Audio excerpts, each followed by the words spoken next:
Hello guys, mag-dinner tayo ng King Roberto's Siopaw.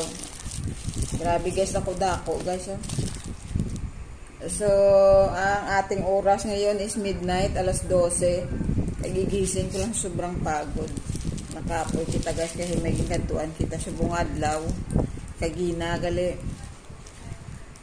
So, nabugtaw ako lang gidugay. Ma-dinner kami sang Siopaw, King Siopaw sang Roberto's. Ari guys. Dako-dako ni guys. King. Sobrang dako-dako isa kabilog, sureball. Sureball na guys, isa kabilog dako-dako. Ano na siya, chicken. Chicken. Wala sila available nga gamay-gamay. Sini mo, ano ganin ang gamay ba? Ang ginabakal ta, ano kaya na? Ang regular. Ang regular dako, ano man siya guys, dako man, ayawan ko man isa kabilog. Pero kung king, dako-dako, pagid guys, oh. Ang queen, pagid, amo lang sa mga available mo, king kag queen. King kag queen. Pero ang queen dako, pagid guys, ang queen. Yeah. Si Bruno, pagbukad ko kaginawari na. Nagahulag na si Bruno sa kontiel. Kaya bala niya makaon na ang nanay ya. Di mangayo mo na sa. Ayan guys. Ito.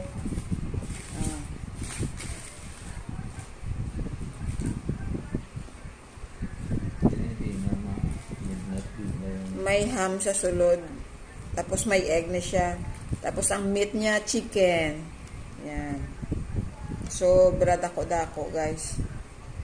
Yung piha ko lang para makita nyo. Only in Iloilo lang yan. Only in Iloilo lang guys ang Siopaw Roberto's. Wala ni siya sing any branch. Isa lang yun sa ka-branch sa una sa Iloilo.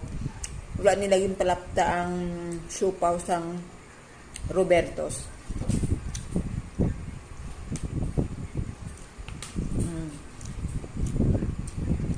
Yamit. Galing kay may ano? Ano nun? Turito China, no? May Chinese sausage. Yeah. So,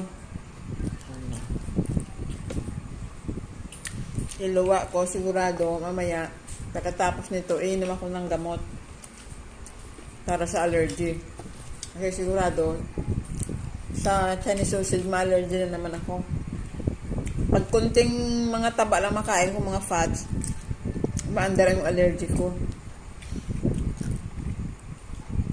Kaya yan guys, thank you for watching Siopaw.